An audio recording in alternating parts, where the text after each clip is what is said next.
Long before CGI and strict safety teams, classic film shoots depended on quick fixes, borrowed props, and risky locations.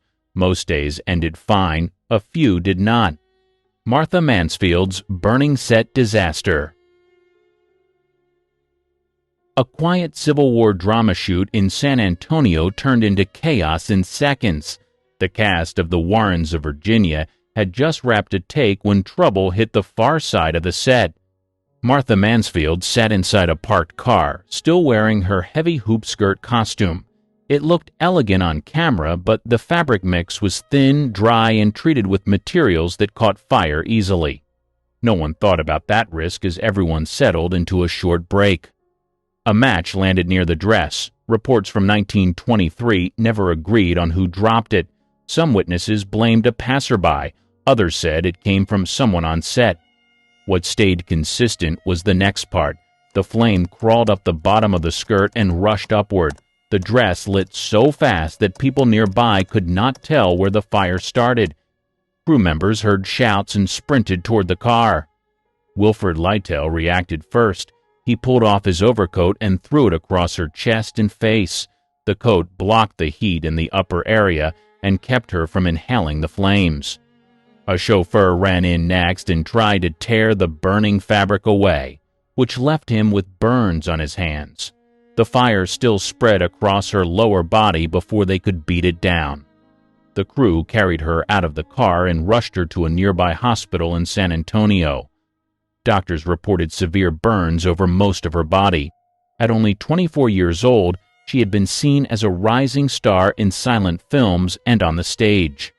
Friends and co-workers gathered at the hospital through the night. Hospital staff kept public statements short, saying she was in critical condition. She died the next day due to complications from the injuries. Newspapers across the country printed the story. Many focused on the dangers of flammable costumes in early film production. Studios used harsh chemicals on fabrics to make them hang a certain way on camera, and those chemicals created serious risks. Tyrone Power's final duel. By 1958, Tyrone Power had been working in front of cameras for more than 20 years. Audiences knew him from swashbucklers, romances, and war dramas. He still had the sharp profile, but the years of long shoots, travel, and smoking had taken a quiet toll. The production of Solomon and Sheba brought him to Spain. The film needed grand sets, big crowds, and a climactic sword fight between Power as King Solomon and George Sanders as the rival Adonijah. The duel sequence meant heavy costumes, bright studio lamps, and repeated takes of swinging steel in front of a full crew. On the day of the incident, the team worked near Madrid on a soundstage. Power stepped in for another round of the duel. Cameras rolled while he and Sanders moved through the fight choreography. It was not a stunt double. He insisted on doing these moments himself to keep the movement sharp. Partway through the sequence, he started to struggle. Witnesses later recalled a change in his face and his pace. He lowered his sword, told the crew he felt unwell, and walked away from the set lights. Within moments, he collapsed. Crew members carried him to a nearby dressing room while others called for medical help. Early reports described chest pain and severe discomfort in his arm. An ambulance took him toward a hospital in Madrid. Doctors later listed the cause as a massive heart attack, with underlying heart disease as a factor. News spread quickly among the cast and Spanish crew. Shooting stopped while producers waited for word from the hospital. When the confirmation arrived that he had died at 44, the film no longer had its lead performer. There was no option to shelve the project. A great deal of money had already gone into sets and battle scenes. Yul Brynner was brought in to take over the role of Solomon. Large sections of the duel and other key scenes were reshot with the new star, while a few wide shots with Power stayed in the final cut.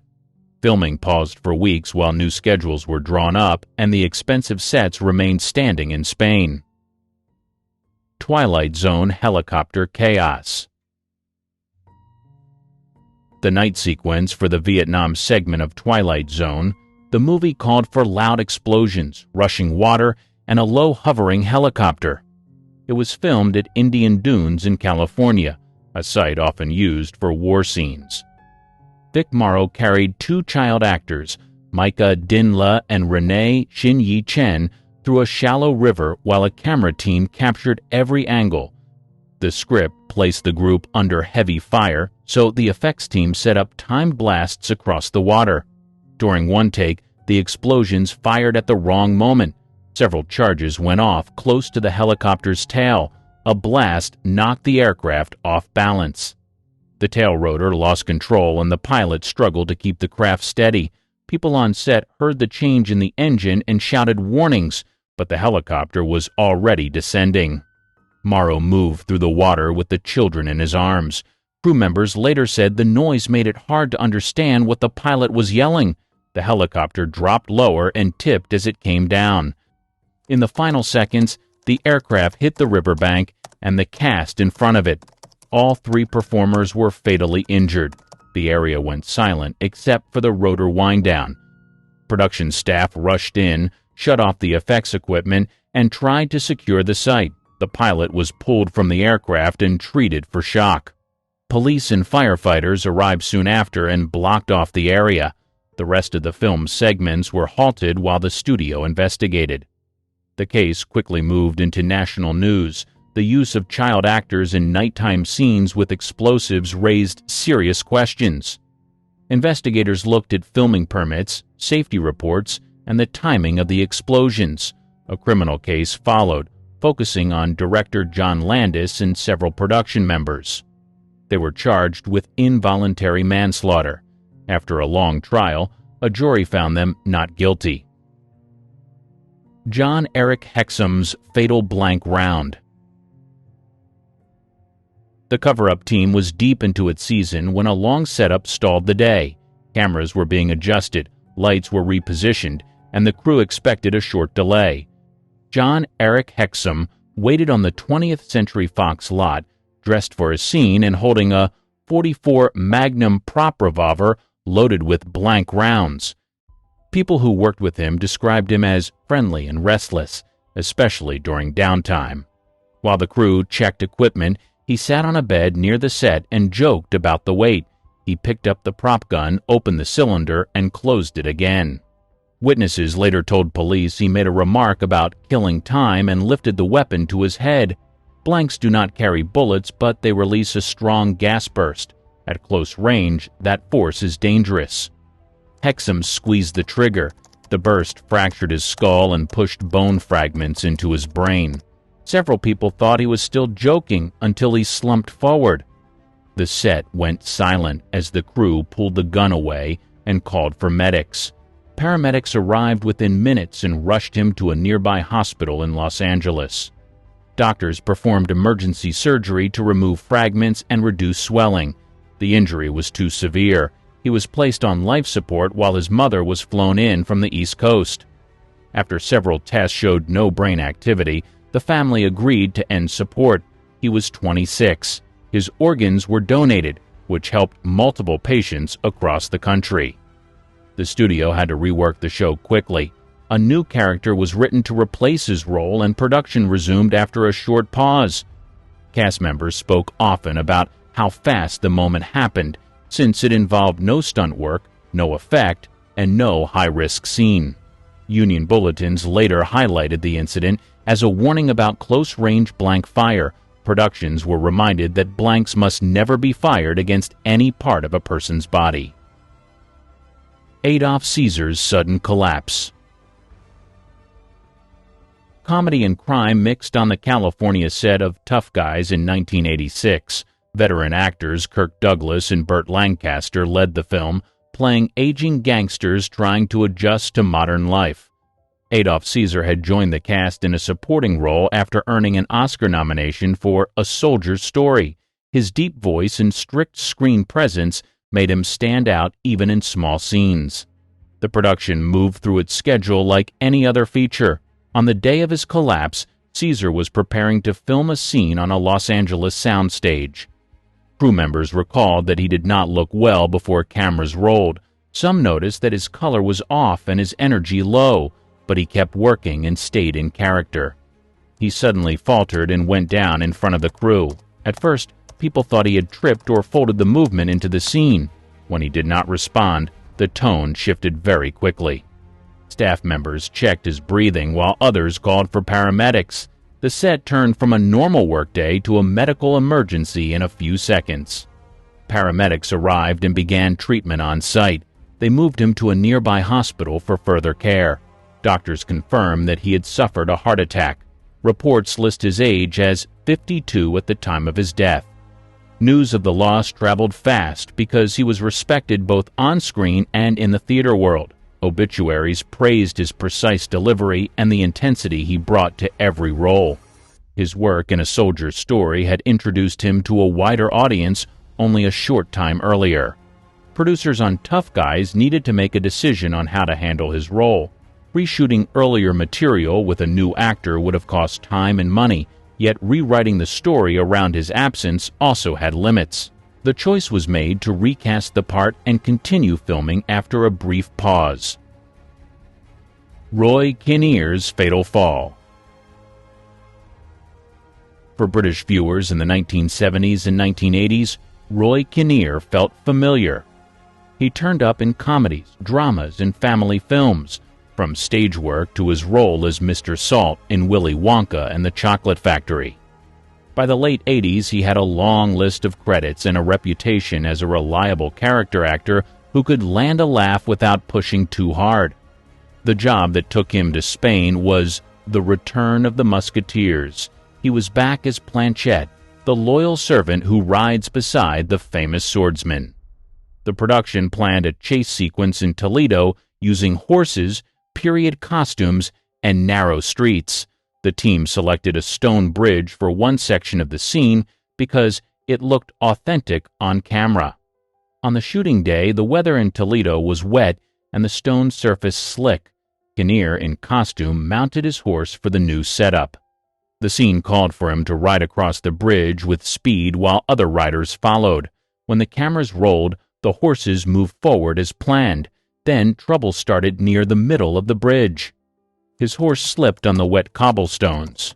Kinnear lost his seat and fell, hitting the hard surface. Crew members ran toward him as the assistant director called a halt to the take. At first, it seemed like a bad spill that might mean bruises and a delay. Once they reached him, it was clear the impact had been severe. He was taken by ambulance to a hospital in Madrid. Doctors diagnosed a broken pelvis and internal bleeding. Despite treatment, he died the following day at the age of 54. His fellow actors later spoke about how sudden the change had been, from a working chase scene to an accident that ended a colleague's life. The director, Richard Lester, had worked with Kinnear many times. After the film's completion, he stepped back from feature directing and rarely returned to large projects. The accident also drew attention to how location choices and weather can raise the risk in writing scenes. A stone bridge that looked perfect for camera turned out to be a dangerous surface once rain and speed entered the mix. Later, safety reviews urged teams to weigh visual appeal against basic footing and stability. Red Fox's on-set heart emergency. The cast of the royal family was running through a scene when the day took a sharp turn. Red Fox had returned to network television after years away, and the energy on set was high. He worked beside Della Reese, who played his daughter in the new sitcom. The rehearsal that afternoon looked routine. The actors moved through their lines and the crew checked light levels for the next setup. During a short pause in the run-through, Foxx stepped forward, grabbed a nearby chair, and started to sink toward the floor. People around him thought he was doing the same comic bit he made famous on Sanford and Son. That show often included a prepared fall where he clutched his chest and acted as though he was having a heart episode. It became one of the most recognized jokes on television. Because of that history, the first few seconds of confusion came naturally. The moment changed when he stopped responding. Della Reese walked toward him and saw that he was struggling to breathe. She realized this was not part of the rehearsal and called for help. Crew members moved in, cleared space, and contacted emergency services. The room shifted from laughter to silence. Foxx lay on the studio floor while production staff followed instructions from the dispatcher. Paramedics arrived quickly and placed him on a stretcher. He was taken to a Los Angeles hospital for treatment. Reports from doctors confirmed a major heart attack that he could not recover from. He died later that day at 68. The show's producers faced an immediate problem. Episodes had already been taped, and the season had a set air schedule. The team attempted a rewrite to center the remaining cast around Reese, but the change could not hold the show together. Ratings dropped, and the series ended within months. For many people close to the production, the shock came from how fast the situation unfolded. It happened during an ordinary rehearsal, not during a difficult stunt or emotional scene. Cast members later said that the early confusion came from his long career in comedy, where a staged collapse looked normal for him. Brandon Lee's fatal prop gun error. Production on The Crow moved late into the night at Carolco Studios in Wilmington, North Carolina. Brandon Lee was shooting a key apartment sequence that involved multiple actors and several practical effects. The scene followed a break-in, with Lee walking through a doorway while another actor fired a prop revolver loaded with blanks. It was designed as a simple setup with no stunts and no explosive devices. The weapon used in the scene had been handled earlier in the week for close-up shots. Those close-ups required dummy rounds to make the cylinder look full on camera. The team made the dummy rounds by removing the powder from live cartridges. One of those cartridges left a small bullet piece lodged in the barrel. That detail went unnoticed during later checks. When the gun returned to set for the shootout scene, the barrel was not fully cleared. On this night, the prop crew loaded the same revolver with blank rounds. Blanks do not hold bullets, but they release enough force to move objects inside a barrel. Once cameras rolled, Lee walked into the frame. Michael Massey's character pointed the revolver toward him and pulled the trigger. The blank charge pushed the lodged bullet piece forward and sent it into Lee's abdomen. He fell backward. Some people thought he was acting until they saw his condition. The crew called for emergency help, and medics rushed him to a nearby hospital for surgery. Doctors worked for hours, but the injury was too severe. He died that evening at 28. The police investigation focused on weapon handling and the chain of custody for the revolver. Officers reviewed how the dummy rounds had been created and why the barrel check had failed.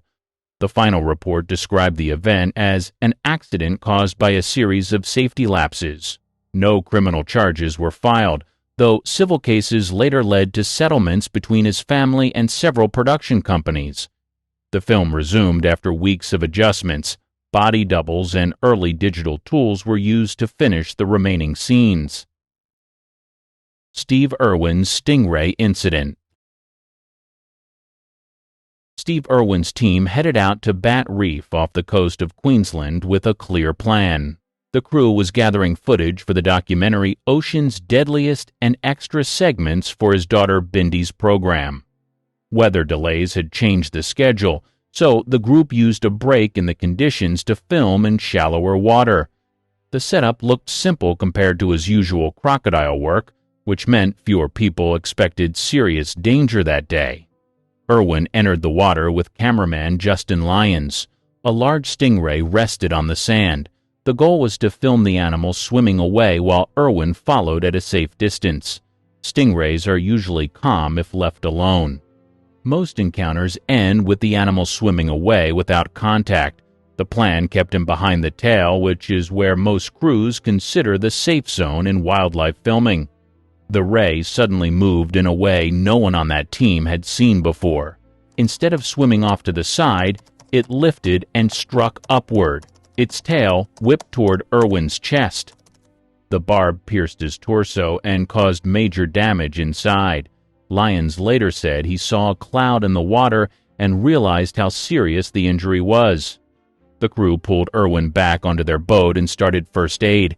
He lost consciousness while they tried to control the bleeding and keep his airway clear.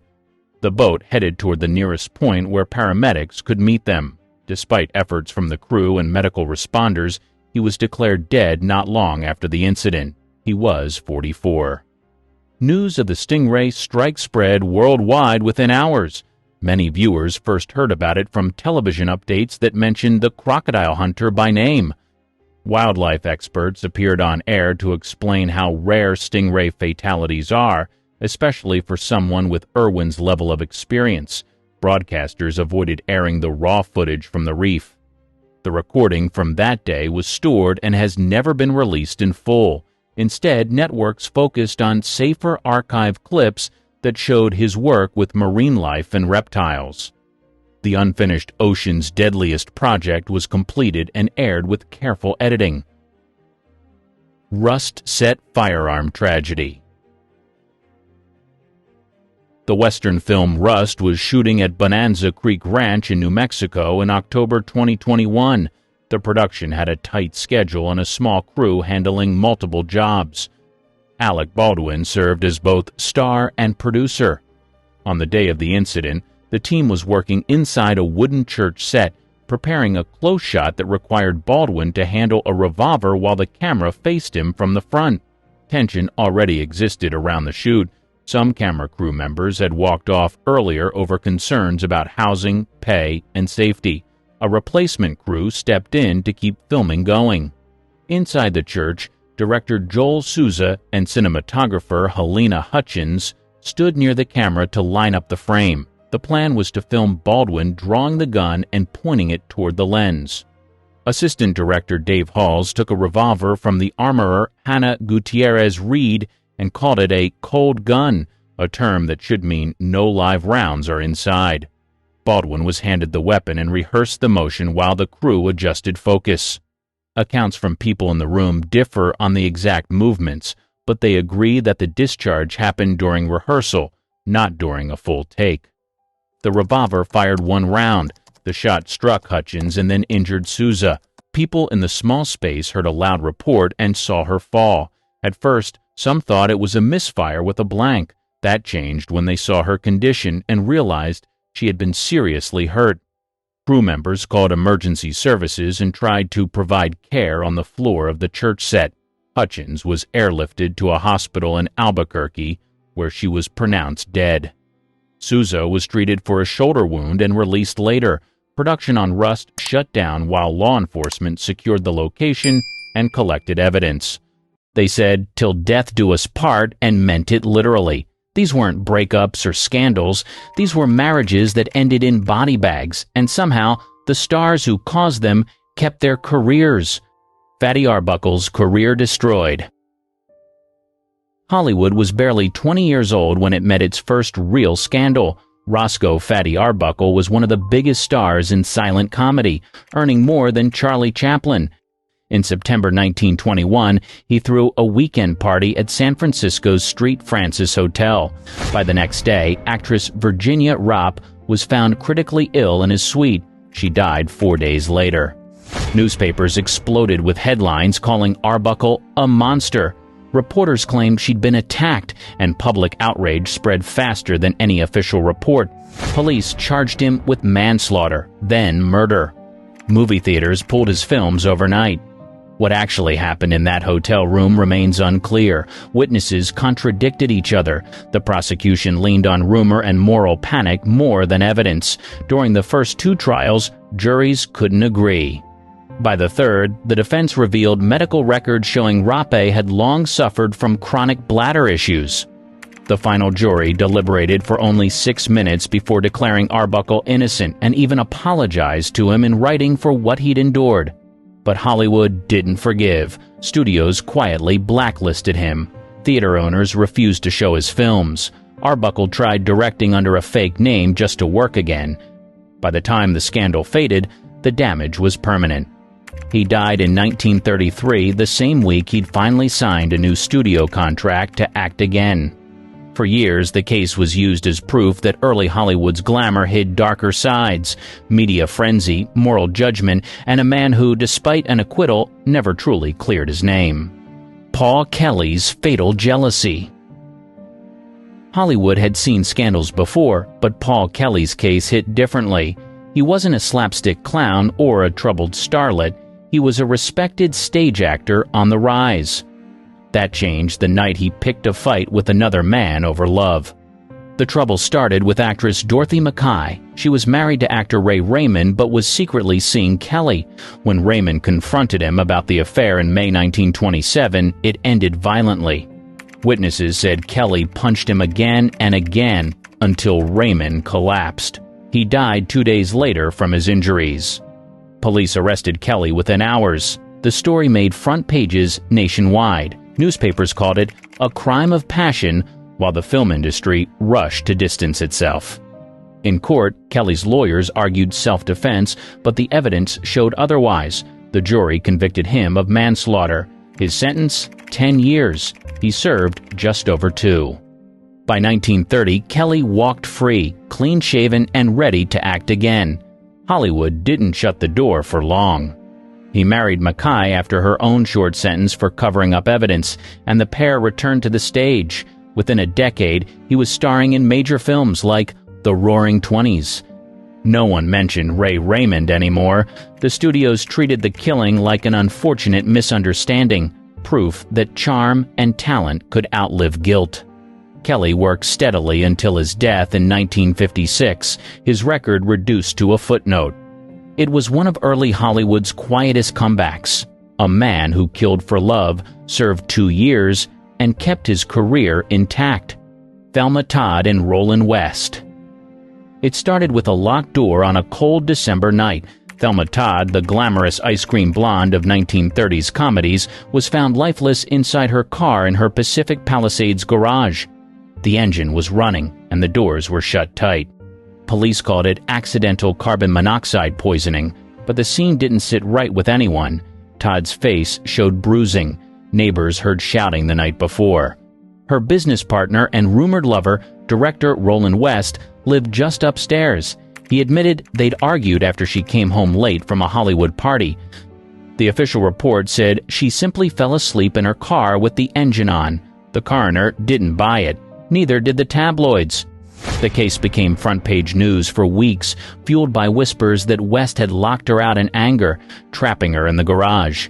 When asked, he claimed he didn't remember much of that night.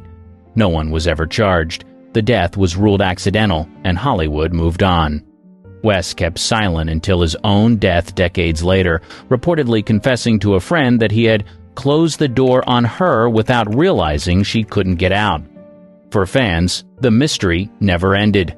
Todd's restaurant, still standing today, became a tourist stop for crime buffs chasing answers that never came.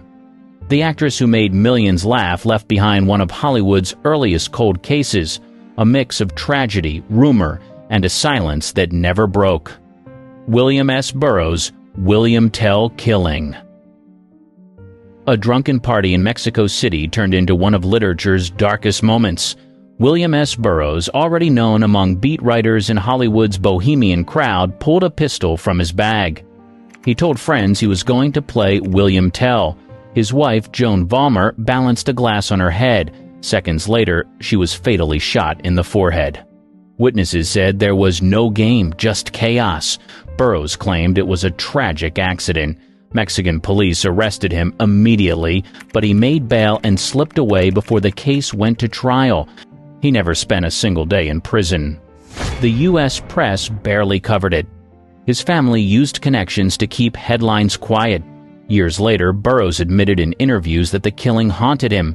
Still, it didn't stop his career. He became a literary icon, publishing Naked Lunch and moving in circles that treated the incident as part of his legend. Behind the fame was a woman whose death never saw justice. No court ever examined the evidence. The bullet hole, the witnesses, the flight from prosecution, all left unresolved. Burroughs continued to give readings and appear in films, often cast as the eccentric intellectual. When asked about Joan's death, he called it the event that made him a writer. For many, it sounded less like regret and more like confession. Spade Cooley's murderous rage. The king of Western swing had everything: money, fame, and a hit TV show that made him one of the biggest country entertainers of the 1950s. But behind the spotlight, Spade Cooley was unraveling. His temper was violent, his jealousy constant, and his wife, Ella May, had filed for divorce. On the 3rd of April, 1961, their 4-year-old daughter came home to a nightmare. Police later confirmed that Cooley had beaten Ella Mae to death in their California home. The injuries were so severe that investigators called it one of the worst domestic attacks they'd ever seen. At trial, Cooley blamed stress and claimed she'd confessed to an affair moments before he lost control. The jury didn't buy it. He was convicted of first-degree murder and sentenced to life in prison. That should have been the end of the story. But Cooley's fame followed him into his cell. Fans sent letters of support, and California's governor personally approved his parole after less than 9 years. In 1969, during a prison furlough concert, Cooley collapsed and died of a heart attack, minutes after bragging to reporters that he was free again. His early release stunned the public. A man who'd once sold out concert halls had killed his wife in cold blood and nearly walked back into show business. Hollywood's memory of him faded fast, but the message lingered: fame could bend justice, even for murder. Lana Turner and the Stompanato killing. The scream that night came from inside Lana Turner's Beverly Hills home. When police arrived, they found Johnny Stompanato, her boyfriend, lying on the bedroom floor with a knife wound to the stomach. Turner's 14-year-old daughter, Cheryl Crane, was holding the weapon. Minutes earlier, Stompanato had threatened Turner during another violent argument. Cheryl ran into the room, grabbed a kitchen knife, and tried to protect her mother. One quick motion ended his life. Within hours, every radio and newspaper in America carried the story. The press called it the most shocking tragedy in Hollywood. Turner testified through tears at the coroner's inquest, describing years of abuse and fear. Witnesses confirmed that Stompanato had beaten her before. The jury ruled Cheryl's action justifiable homicide, a legal term for self-defense. The teenager was released into her grandmother's custody, and no charges were filed. The case became an instant media circus. Crowds followed the mother and daughter to court, cheering as if it were a movie premiere. MGM even rushed Turner into a new film, Imitation of Life, playing a mother whose daughter turns against her. The timing was eerie and the box office record-breaking. Behind the glamour sat a real family shaken by violence. Turner never publicly spoke of Stompanato again. Cheryl grew up under constant scrutiny, her name forever tied to the night she saved her mother's life. Claudine Longet's fatal shot. Snow was falling outside the Aspen home of Olympic skier Spider Savage when police arrived. Inside, they found singer and actress Claudine Longet crying on the floor beside him. Savage had been fatally shot with a .22 caliber pistol. Longet told officers it was an accident. She said the gun fired while he was showing her how it worked. The couple had been together for several years, but friends told investigators their relationship was falling apart. Savage wanted her out of the house. Prosecutors believed the shooting happened during an argument, not a lesson. At trial, Longet's lawyers argued that the gun had a faulty trigger. The judge barred the jury from hearing key forensic evidence and even sealed the couple's private diaries. In March 1977, she was convicted of negligent homicide, a misdemeanor. Her sentence, 30 days in jail, served on weekends, plus a small fine. The public reaction was harsh. Headlines called it Hollywood justice. Savage's family protested the ruling, claiming wealth and fame had tilted the scales. Still, Longet's sentence stood. After her release, she quietly left the spotlight. Her music sales dropped, and she stopped performing. Yet, she never expressed guilt. When asked years later, one friend said she still called the shooting an accident that took everything. The case became a textbook example of celebrity privilege in the 1970s, a fatal shooting, a short sentence, and a career that faded without real closure. Gig Young's wedding night killing. Hours after saying "I do," Oscar-winning actor Gig Young was dead, and so was his new wife. The couple had married only 3 weeks earlier in a small ceremony. On the 19th of October, 1978, police found them inside their New York apartment, Young on the floor, his wife Kim Schmidt beside him. Each had been shot once. A revolver lay near his hand. Friends told detectives he had been struggling for years with alcoholism, depression, and erratic behavior. Just months earlier, a film crew had removed him from a movie set because he couldn't stay sober. What made the case so shocking was how fast it happened. Schmidt was just 31, a magazine editor with no history of trouble. They'd met only weeks before the wedding. On paper, it looked like a happy new start for a troubled star. Behind the scenes, everyone knew Young had been unraveling. No note was found, and no warning signs were reported. Hollywood responded with silence. Studios released brief condolences, but no one talked about how one of their own had spiraled so far. For years, fans remembered Gig Young as the charming MC from They Shoot Horses, Don't They? Not the man who ended his career in tragedy. His death was ruled final. The file closed in days, but it left a dark reminder that even an Oscar couldn't mask the chaos behind the camera. Sid Vicious and Nancy Spungen. Hotel staff at the Chelsea in New York knew the noise from room 100 wasn't normal. When security finally entered, Nancy Spungen was on the bathroom floor with a single stab wound to her stomach. Her boyfriend, Sid Vicious of the Sex Pistols, was sitting nearby in a daze. Police arrested him immediately. He told officers, "I stabbed her, but I didn't mean to." Later, he changed his story, saying he woke up and found her dead. Detectives never recovered clear evidence. No fingerprints on the knife, no witnesses to the fight. The case against him was weak, but it didn't matter. The press had its villain. Out on bail, Vicious spiraled even harder. He overdosed on heroin multiple times and was arrested again for assault. Then, in February 1979, he took another fatal dose and never woke up. The murder charge was dropped.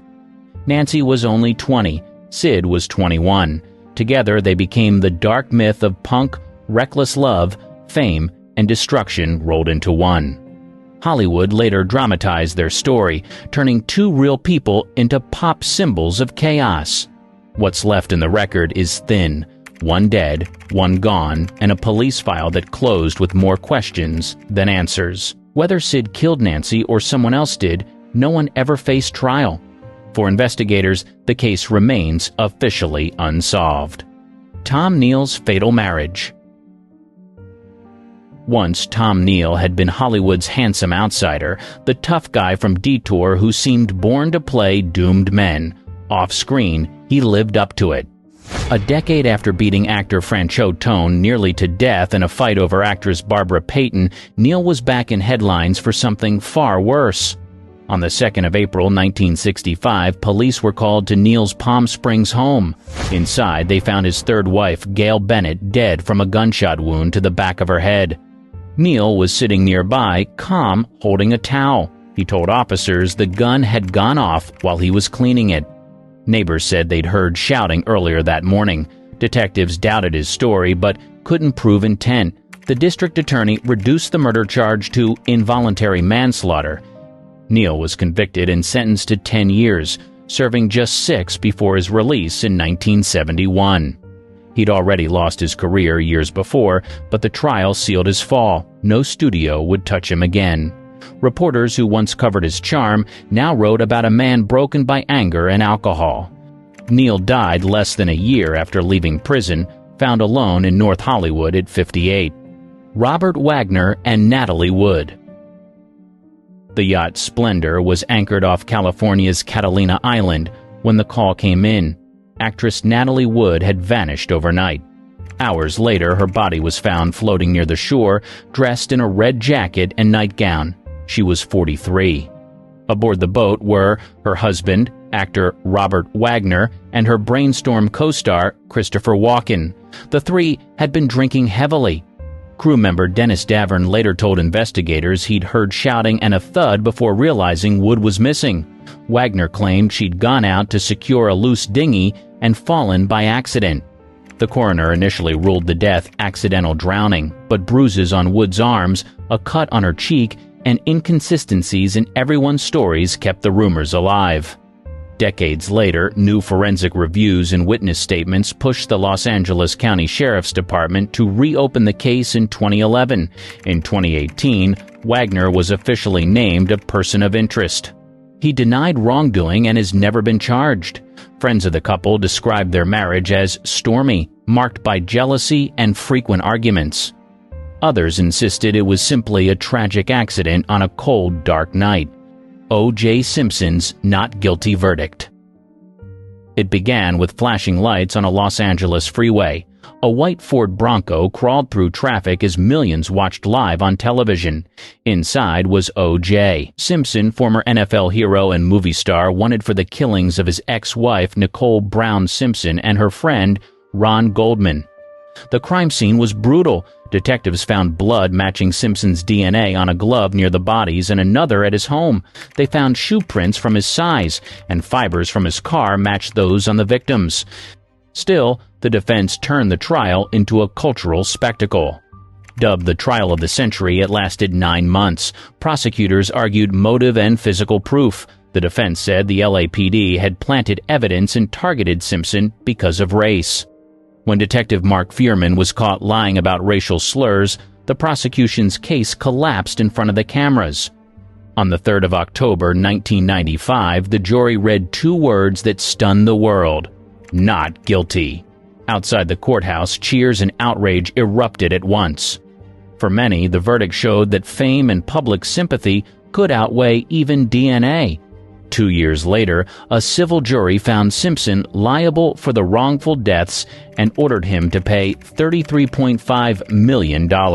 He never paid most of it. Simpson kept giving interviews insisting he was innocent, while the families of Nicole and Ron were left with a verdict they could never accept: Robert Blake's acquittal. Dinner at a quiet Italian restaurant turned into one of Hollywood's strangest murder cases. On the 4th of May, 2001, actor Robert Blake and his wife, Bonnie Lee Bakley, ate at Vitello's in Studio City. Minutes after leaving, she was found slumped in their car, fatally shot. Blake claimed he had gone back inside to get a gun he'd forgotten, one that police later confirmed was not the murder weapon. Detectives uncovered a tangled backstory. Bakley had a history of scams and relationships with famous men. Blake said he married her only after a DNA test proved he was the father of her baby. Prosecutors argued that resentment and humiliation pushed him to plan her death. The case drew nonstop media attention. Former stuntmen testified that Blake had asked them to take care of his wife, but the witnesses were inconsistent and physical evidence was thin. After a 3-month trial, the jury acquitted him in 2005. Civil court didn't agree.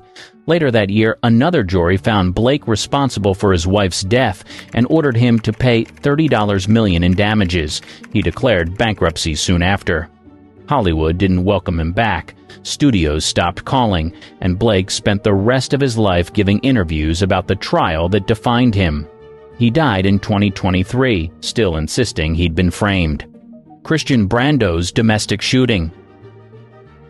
The Brando family lived in the spotlight, but in May 1990, that light turned harsh. Christian Brando, son of acting legend Marlon Brando, got into a fight at the family's Mulholland Drive estate in Los Angeles. The argument was with Dag Drolet, the boyfriend of Christian's half-sister Cheyenne. Moments later, a gun went off. Drolet was hit in the face and died instantly. When police arrived, Christian admitted he pulled the trigger but claimed it was an accident. He said he'd been trying to scare Drolet after learning he had allegedly hurt Cheyenne. Investigators never found evidence of abuse, but the story gripped the tabloids. The case mixed celebrity, family drama, and tragedy.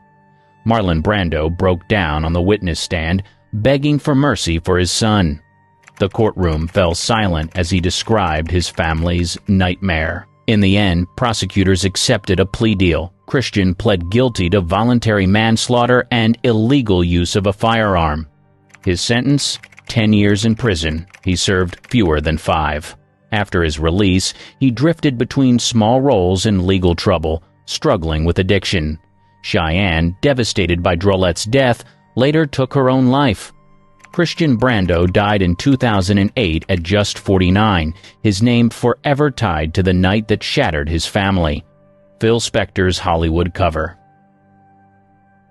The mansion at the end of Grandview Drive looked quiet that night. Inside, music producer and occasional actor Phil Spector had brought actress Lana Clarkson home after meeting her at the House of Blues in Los Angeles. Minutes later, a gunshot echoed through the hall.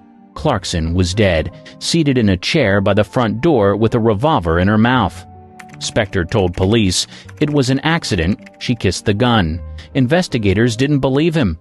His driver reported hearing Spector walk out and say, "I think I just killed somebody." Detectives also found traces of gunshot residue on his hands and jacket.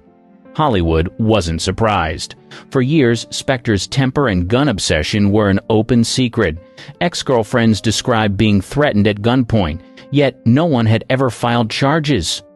Now, those stories became evidence. Still, his money bought time. He posted $1 million bail and lived free for nearly 6 years before the case reached trial. The first ended with a hung jury. In 2009, a second jury convicted him of second-degree murder, and he was sentenced to 19 years to life. Clarkson's family said justice had come too late. For many, Spector's long escape from accountability showed how fame could stall even the strongest case. He died in prison in 2021, still insisting he was innocent. You've seen actors pretend to be tough, but what about the ones who actually lived it? The coal miners, the war veterans, the daredevils who refused to fake a single punch. This is their story. Douglas Fairbanks, the original daredevil. Long before stunt doubles became standard, Douglas Fairbanks was already putting his life on the line.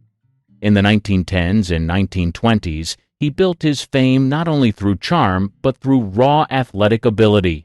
Audiences came to expect one thing from him: danger performed live on camera. Fairbanks didn't wait for Hollywood to hand him an image. He created it.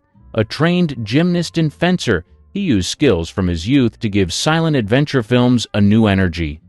When cameras rolled on The Mark of Zorro in 1920, he scaled rooftops, swung from balconies, and landed jumps that would break most men. Every leap was his, no tricks behind the curtain. The daring grew bigger with Robin Hood in 1922. Studios spent nearly $1 million to build a massive castle set, and Fairbanks climbed every inch of it. He charged across stone walls, battled dozens of extras with swords, and leapt into the air without hesitation. Crowds were stunned, and critics labeled him the screen's king of swashbucklers. His risk-taking wasn't a one-off. In The Thief of Baghdad, 1924, he pushed even further. Scenes showed him swinging from enormous ropes, balancing high above the set, and diving into action without safety nets. The film's budget ballooned past $2 million, gigantic for its time, but much of the spectacle rested on Fairbanks's physical endurance. He gave audiences a thrill they couldn't find anywhere else. Off-set, his lifestyle matched the screen persona. He kept strict fitness routines, trained with Olympic-level coaches, and insisted that no one else could perform his stunts better. His confidence sometimes clashed with directors, but it worked. Box office numbers kept climbing, and moviegoers lined up to see what stunt he would risk next. Errol Flynn, Hollywood's wild swordsman. Chaos often followed Errol Flynn, both on and off screen. By the late 1930s, he was the studio's go-to swashbuckler, and Warner Brothers leaned into his appetite for risk. When cameras rolled on Captain Blood in 1935, Flynn fought with real steel. He trained under fencing master Fred Cavens, but he refused to slow down for safety. The duels moved at near combat speed, and audiences could feel it. 2 years later came The Adventures of Robin Hood. Flynn didn't hold back. The sword fights with Basil Rathbone became Hollywood legends because neither man wanted to fake it. In one sequence, their blades struck so hard that sparks actually flew. Rathbone later admitted that Flynn was reckless but brilliant, a natural in battle scenes. Offset, danger didn't stop. Flynn's passion for sailing pushed him into storms off the coast of Cuba. One trip nearly killed him when his yacht smashed against rocks. Rescuers barely pulled him out in time. Instead of learning caution, he sailed again weeks later. Friends joked that he chased near-death experiences as if they were hobbies. Bar fights added to the legend. Flynn's nights in Los Angeles clubs often ended with broken glasses, bruised knuckles, and gossip column write-ups. His reputation as Hollywood's wild man was earned, not invented. Even Warner Brothers executives, desperate to protect their star, admitted he was uncontrollable once he had a drink in his hand. Stunt doubles were rarely used. In films like The Seahawk, 1940, Flynn clambered up rigging, swung onto decks, and fought full crews with a grin. Accidents happened, but he shrugged them off and kept shooting. Producers knew insurance costs were rising, but Flynn's charisma on-screen guaranteed profits. The press loved reporting his antics. Headlines mixed his film heroics with stories of real brawls, making it hard to separate the man from the character. His adventurous life fed the myth, and Warner Brothers leaned on that image even as they struggled to control him behind the scenes. John Wayne, the cowboy who kept riding. In Hollywood westerns, toughness was expected, but John Wayne lived it long after cameras stopped. His rise came in the 1930s with smaller roles, but even then he insisted on doing his own riding. Horses threw him, saddles broke, and dust filled his lungs, yet he never asked for a stand-in. By the late 1930s, Wayne's physical resilience became part of his brand. On the set of Stagecoach in 1939, director John Ford pushed him through grueling desert shoots. Temperatures soared over 100 degrees, and cast members fainted under the heat. Wayne kept riding, sweating through, take after take. Ford later admitted that Wayne's endurance helped sell the image of the unshakable cowboy. Injuries followed him throughout the 1940s and 1950s. Falls during fight scenes cracked ribs, and long shoots left him with chronic pain in his shoulder. Yet when asked, he brushed it off with a joke and walked back into the next shot. His refusal to slow down impressed crews who saw the punishment he absorbed. By the 1960s, Wayne was already battling health issues. He underwent surgery for cancer in 1964, losing a lung and several ribs. Doctors advised rest. Wayne ignored them. Within months, he was back on horseback, filming The Sons of Katie Elder. His gait looked stiffer, but his presence on screen stayed commanding. Audiences never knew how badly his body hurt. The punishment only increased in True Grit, 1969. Wayne, wearing an eye patch as Rooster Cogburn, insisted on charging his horse through streams and rocky terrain himself. When he won the Academy Award for the role, reporters noted that he filmed with the same grit his character carried. Even in the 1970s, when age slowed him, Wayne refused to fake it. In The Shootist, 1976, his final film, he performed horseback scenes while fighting advanced cancer. Crew members said he refused offers of body doubles, determined to finish his career the way he started, by doing it himself. Kirk Douglas, the chin of steel. He earned his reputation the hard way. In the late 1940s, he broke through with Champion, 1949, playing a ruthless boxer. The fight scenes weren't staged at half speed. Douglas absorbed real hits to make the punches look convincing. Crew members recalled that he left the set bruised almost every night, but he insisted that audiences deserved authenticity. His intensity only grew with larger productions. In The Vikings, 1958, Douglas clashed swords on icy terrain. One scene ended with a broken tooth after a mistimed strike. He spat blood, reset himself, and finished the day's shoot. Later, he admitted that the pain was real, but claimed it kept the film from looking fake. His stubbornness gave directors confidence that he could survive anything. The most famous ordeal came with Spartacus, 1960. Douglas not only starred but produced the epic. Long battle sequences were filmed under blazing sun, and he personally charged into lines of armored extras. Falls from horses and rough sword duels left him battered, but he refused to delegate the action. Friends warned that he was risking long-term injury. He waved them off, convinced that leading an army on screen meant leading it for real. As decades passed, his toughness extended far beyond film sets. In 1991, at age 74, Douglas boarded a helicopter near Santa Paula, California. Minutes after takeoff, it collided mid-air with a small plane. The crash killed 2 other passengers. Douglas survived with serious back injuries but stunned reporters by walking out of the hospital days later. He later admitted he was haunted by the tragedy, yet the fact that he lived at all seemed miraculous. 3 years later, a stroke left him with impaired speech. Most actors would have retired quietly. Douglas instead fought through therapy and returned to public life. In 1996, he walked on stage at the Academy Awards to a standing ovation. His voice was slurred, but his spirit wasn't broken. He even published books and gave interviews well into his 90s, often joking that nothing could keep him down for long. Steve McQueen, the king of cool under fire. His career took off in the late 1950s with Wanted, Dead or Alive, where he carried himself with the swagger of a man who had already survived more than most. Raised in reform schools in the Marine Corps, McQueen brought that toughness into Hollywood with a chip on his shoulder. By the 1960s, his obsession with racing was no secret. McQueen spent weekends on motorcycles and sports cars, often entering professional competitions. In 1962, he placed second at the Elsinore Grand Prix, riding against seasoned racers. Studios worried that a crash could end their investment, but McQueen ignored warnings. He famously said, "Racing is life.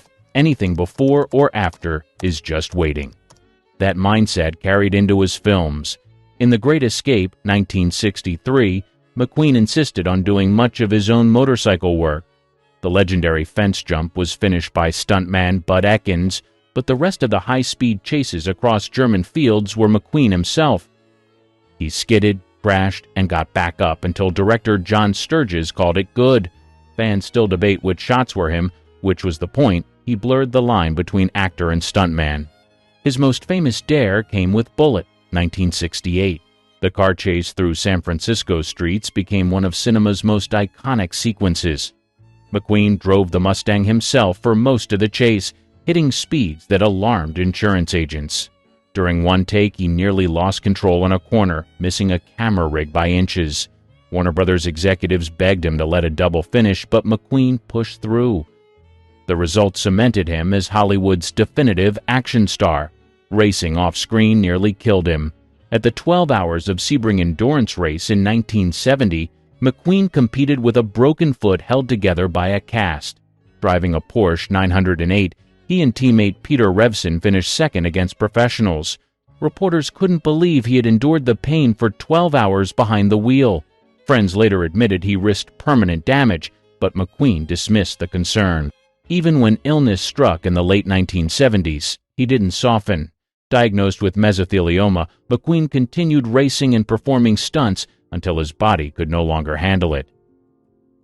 Charles Bronson, tough man of the steel mills.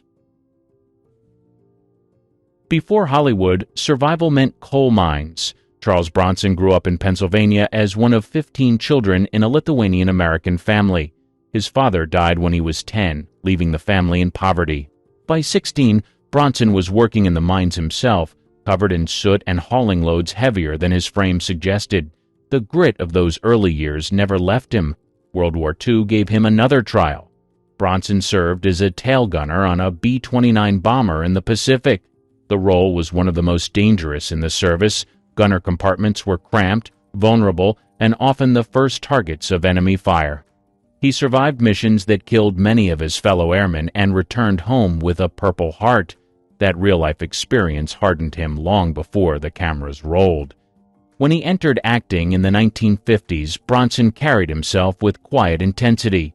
He wasn't the charming lead, he was the tough man in the corner, the one directors cast when they needed authenticity. In House of Wax, 1953, and later The Magnificent Seven, 1960, his performances drew from a life already marked by danger and labor. On set, he didn't act delicate. Bronson was known for doing fight scenes full force, sometimes leaving his co-stars with real bruises. In The Dirty Dozen, 1967, his military background gave him credibility, and he powered through punishing action sequences with little complaint. Other actors remembered him as the most serious man on set, someone who never needed to be reminded to look tough. He was tough. By the 1970s, Bronson had become an international star through films like Death Wish. The vigilante action scenes were shot in rough New York neighborhoods, and the actor demanded to be in the middle of them.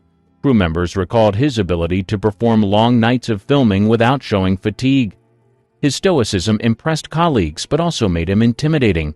Few dared to joke around with him. Lee Marvin, brawler turned actor. War shaped him before Hollywood ever did. Lee Marvin enlisted in the U.S. Marines during World War II and fought in the Battle of Saipan in 1944.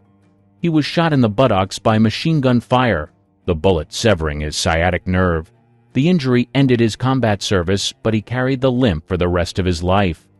That limp later gave his screen presence a rough edge no acting school could teach.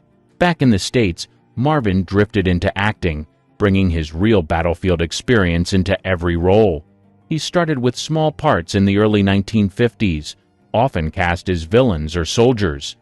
His scarred face and deep, gravelly voice made him stand out instantly. Directors knew they were hiring someone who didn't have to pretend toughness, he lived it. Off-screen, Marvin's barroom reputation grew almost as quickly as his film credits. Stories of fistfights in New York and Los Angeles followed him. He drank hard, fought harder, and rarely walked away clean. Yet the chaos only added to his aura. By the mid-1950s, producers were both worried about his temper and eager to capture his raw energy on screen. On film sets, he refused to coast. In The Big Heat, 1953, Marvin shocked audiences by playing a brutal gangster who scars Gloria Graham's character with boiling coffee. The scene was staged but drew on his natural intensity. In The Dirty Dozen, 1967, he led an ensemble of actors through grueling military drills, insisting on realism in every shot. Co-stars later recalled that he treated training days like real boot camp. Stunt doubles were offered, but Marvin avoided them whenever possible. In fight scenes, he often connected for real. Actors who worked with him joked that a punch from Marvin was part of the job. His willingness to take and deliver hits kept scenes from looking staged. As his fame grew, the contradictions followed. Marvin could be generous and funny one moment, then unpredictable and violent the next. His toughness wasn't carefully managed, like a studio image. It was who he was. Bruce Lee, the fighter who changed cinema. Martial arts weren't a hobby for Bruce Lee. They were survival. Growing up in Hong Kong during the 1940s, street fights were common, and Lee rarely backed down. By his teenage years, he trained under Wing Chun master Ip Man, sharpening skills that would later shake global cinema. When he moved to the United States in the late 1950s, Lee taught martial arts while trying to break into acting. Students included actors, athletes, and even future Hollywood stars. His reputation spread not because of flashy demonstrations, but because he fought with precision and intensity that startled anyone who stepped into his studio. Television gave him his first big showcase. As Kato in The Green Hornet, 1966, Lee stole scenes with explosive movements that looked faster than the cameras could catch. American audiences had never seen fight choreography delivered with such speed. What looked like trick editing was often just Lee moving at full power.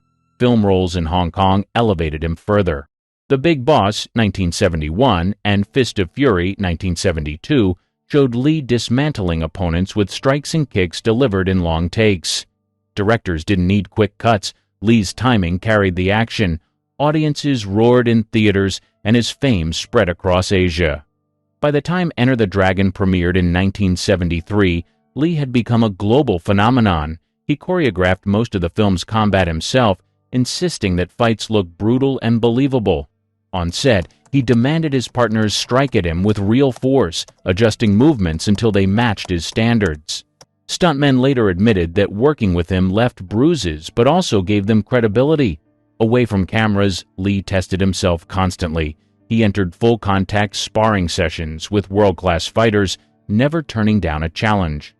Stories circulated of him flooring opponents in seconds, though Lee avoided bragging. His focus stayed on refining technique and proving that martial arts could be both art and discipline. Though his life ended tragically at 32, Bruce Lee left behind a record of toughness that combined street fights, film sets, and cultural barriers.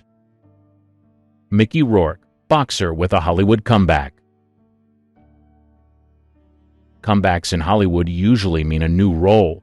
For Mickey Rourke, it meant stepping out of the ring after years of punishment.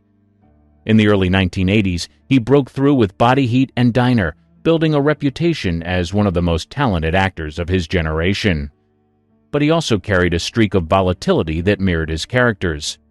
By the early 1990s, Rourke walked away from acting to pursue professional boxing.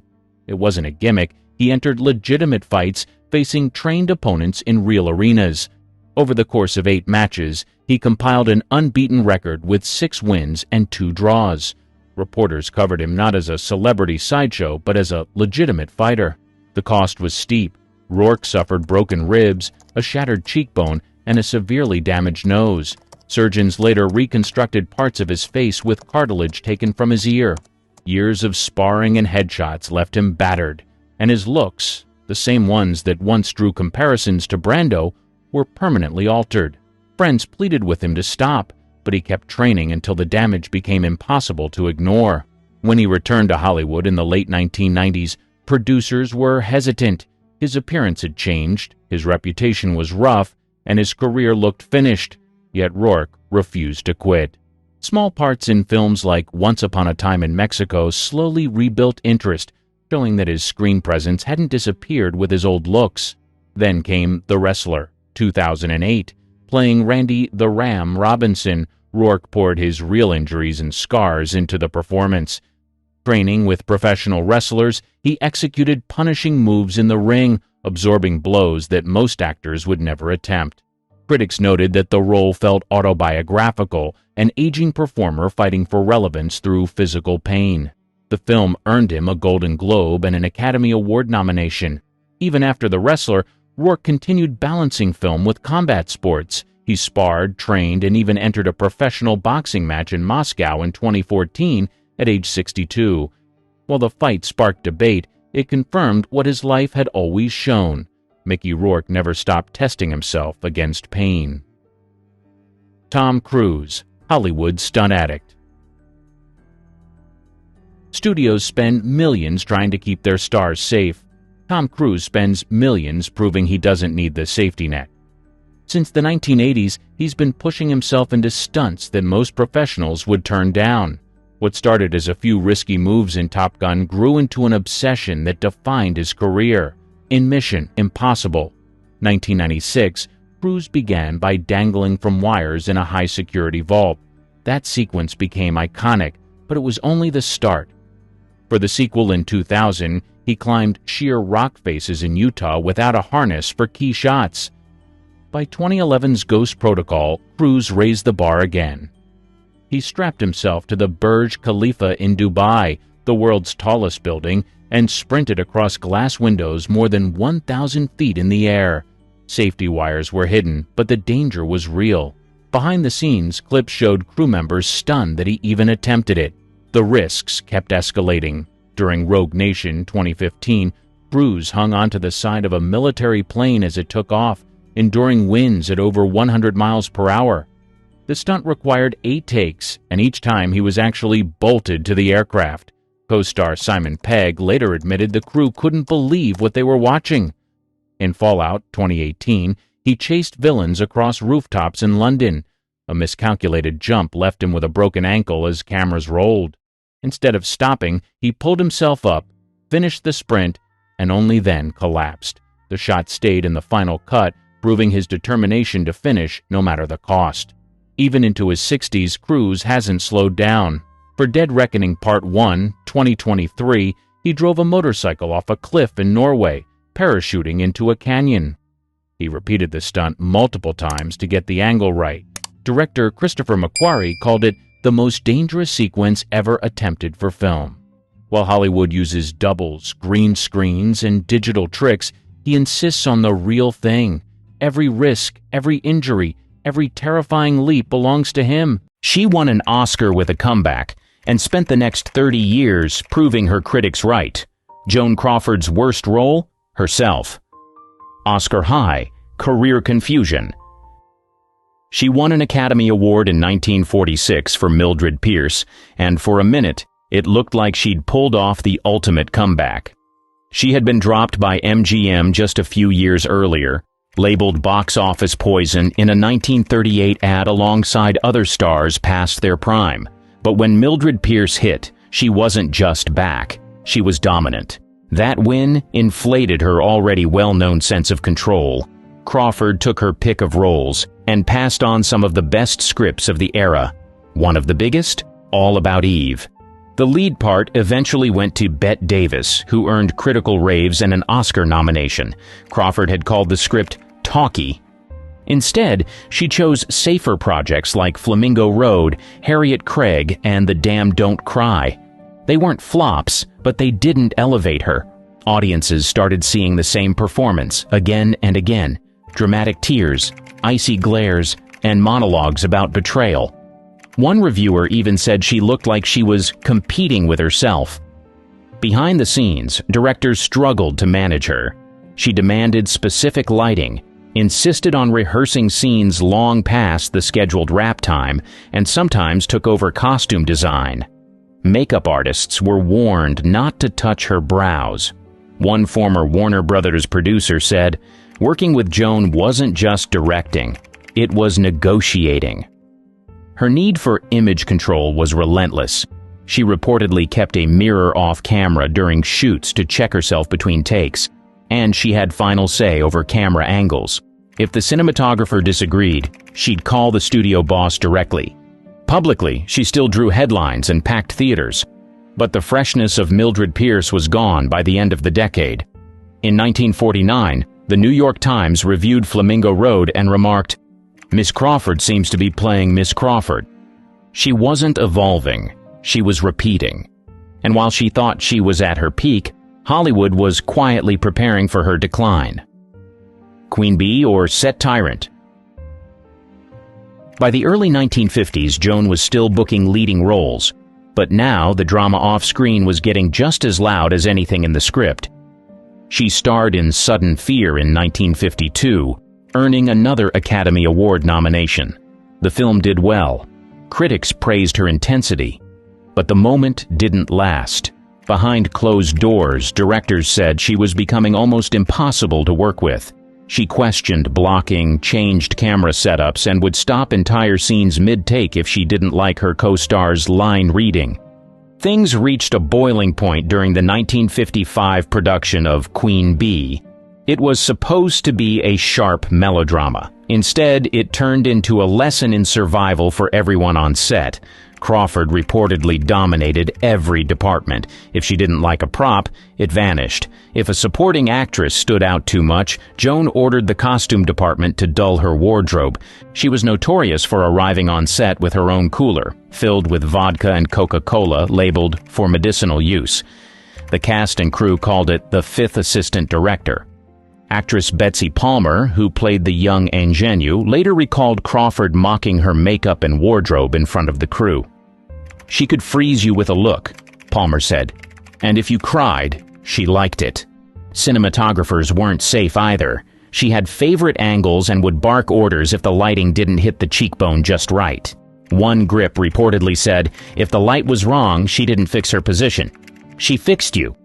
Director Ranald McDougall, who also wrote the script, admitted she pushed for rewrites almost daily. He gave in more often than he wanted to. By the time filming wrapped, no one wanted a sequel.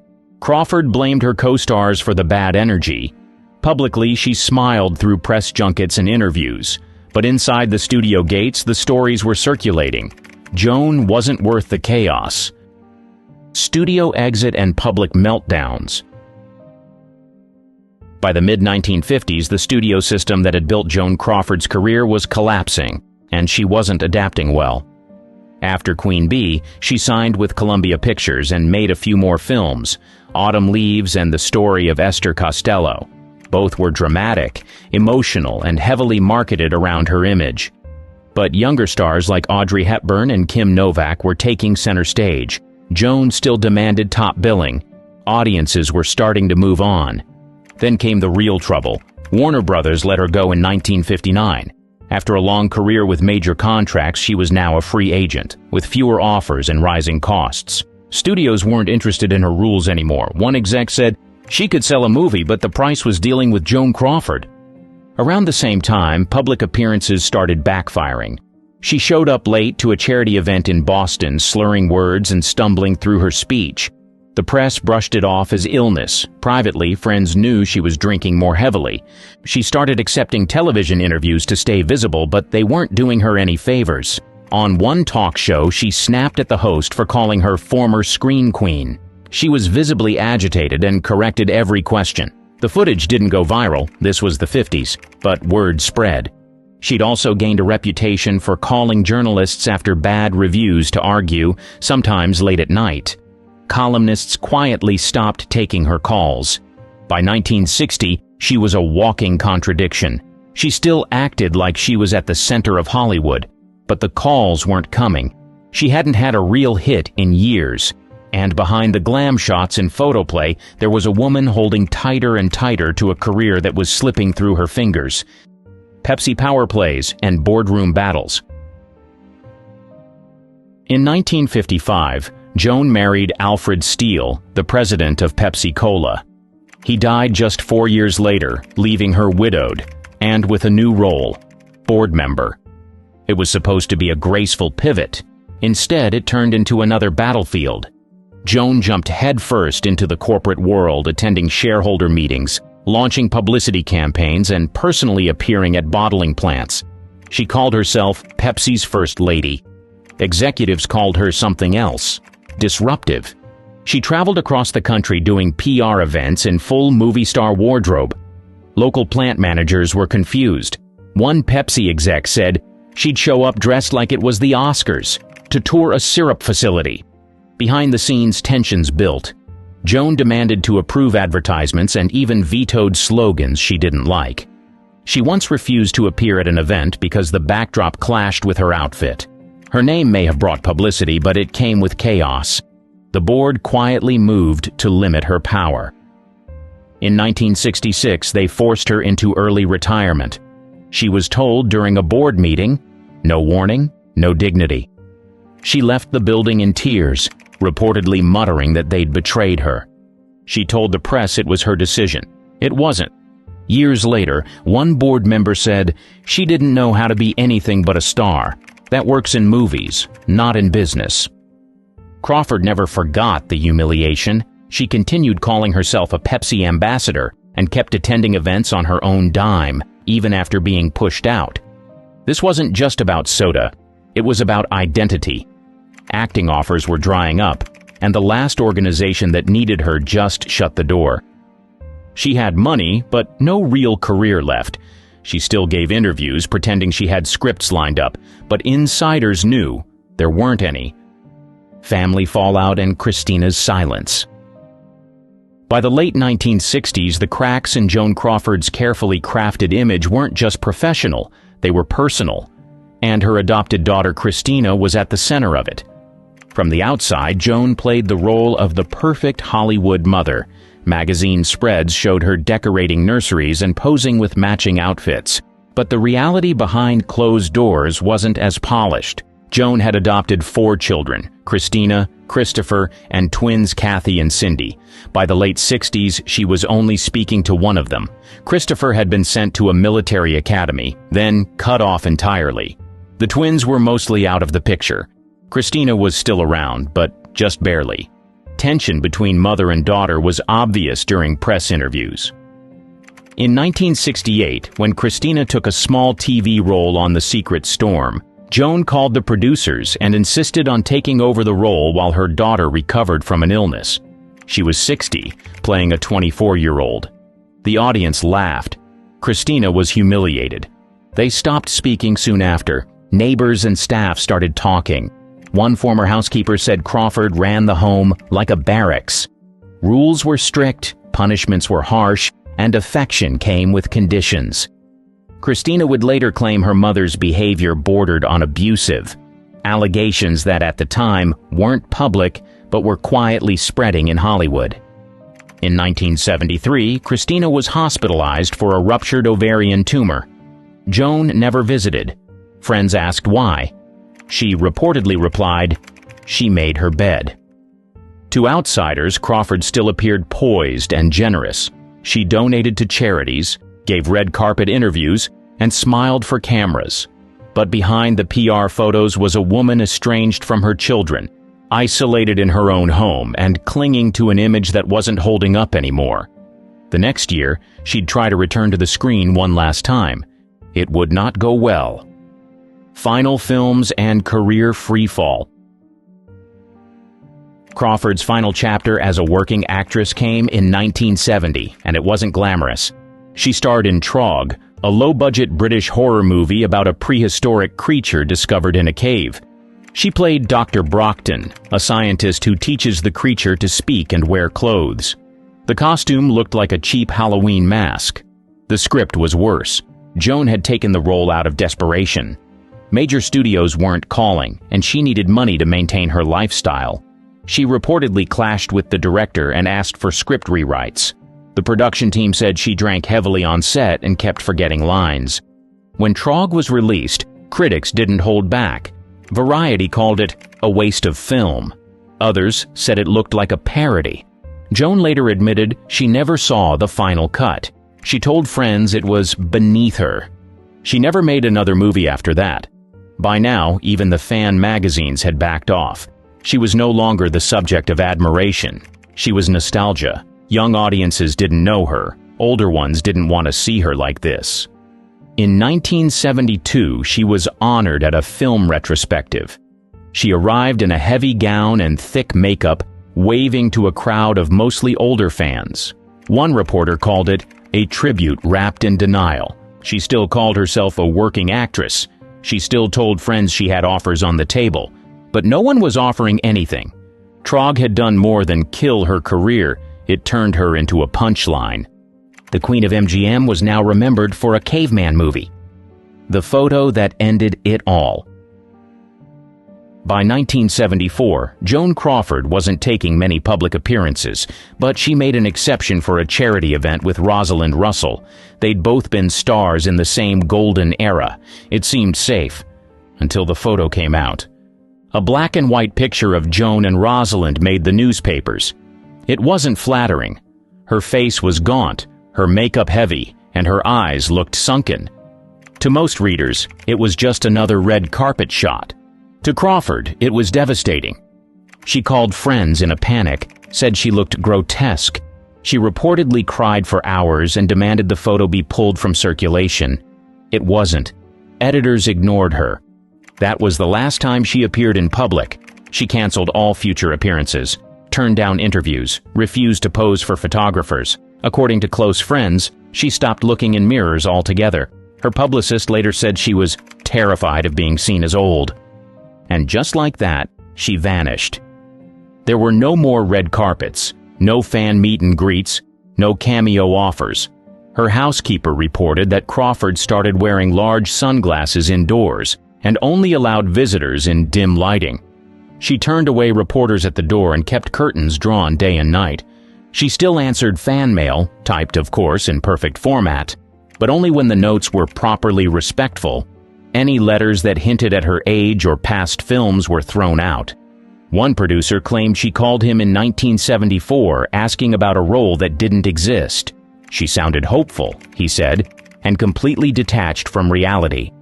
The woman who once demanded the spotlight now wouldn't even open the blinds. The Rosalind Russell photo didn't kill her career. That was already done, but it ended her last illusion, that she could still control how the world saw her. From this point on, Crawford was no longer a public figure. She was a myth hiding in plain sight. Alone in apartment 22G. She spent her final years in a modest apartment on Manhattan's Upper East Side, Unit 22G. It wasn't small, but it wasn't the mansion she used to host parties in either. She kept it spotless. Not just clean, sterile. Visitors said the smell of disinfectant hit you at the door.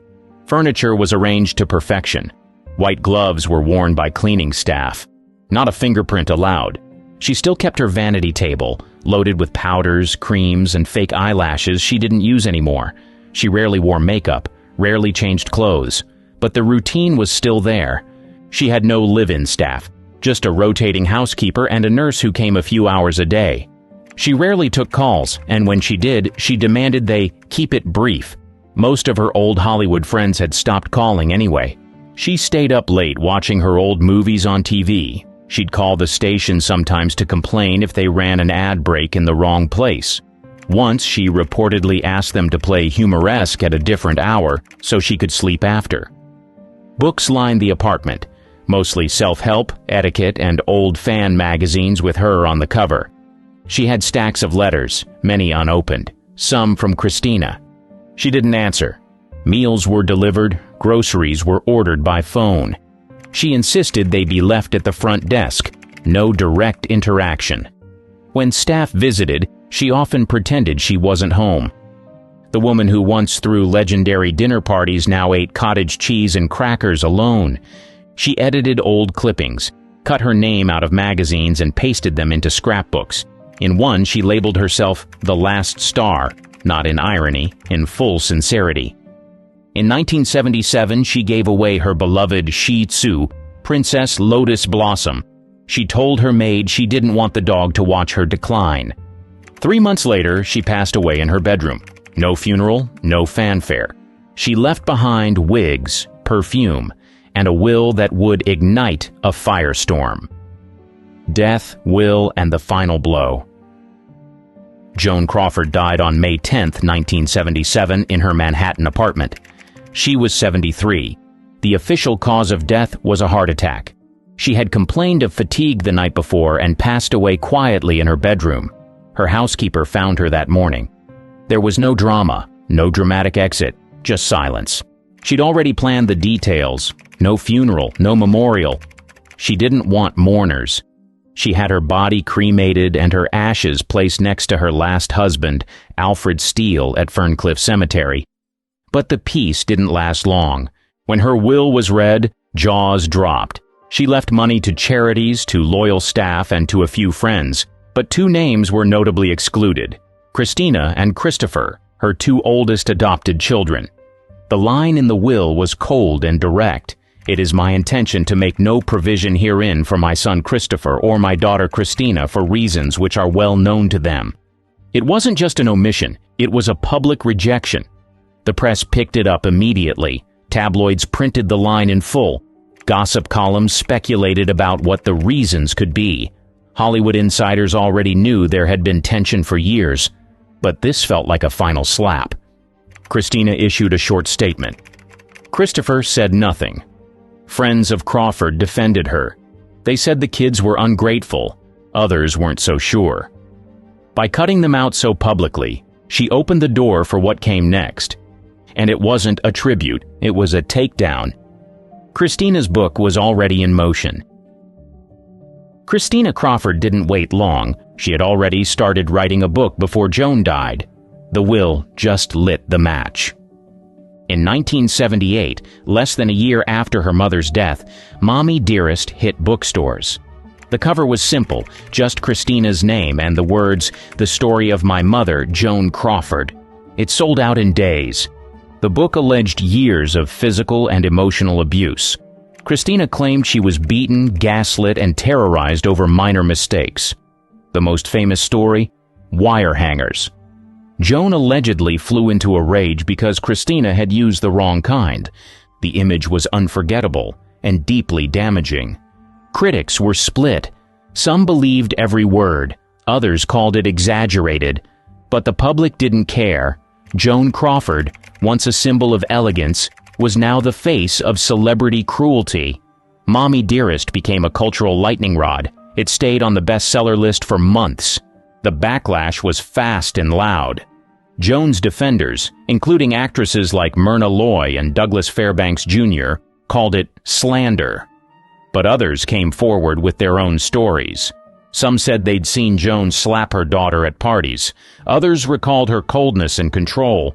In 1981, the book was adapted into a film starring Faye Dunaway. The performance was bold, but turned Crawford into a camp icon. It wasn't a tribute. It was a caricature. Dunaway later regretted it. Christina didn't. The book didn't just stain Joan's reputation. It rewrote it. From award-winning actress to cautionary tale, Christina never apologized for writing it. She said, "I wanted the truth out, even if people didn't like it." Joan Crawford never got to respond. She died with her version of the story intact, but in the years that followed, it wasn't her version that survived. It was Christina's.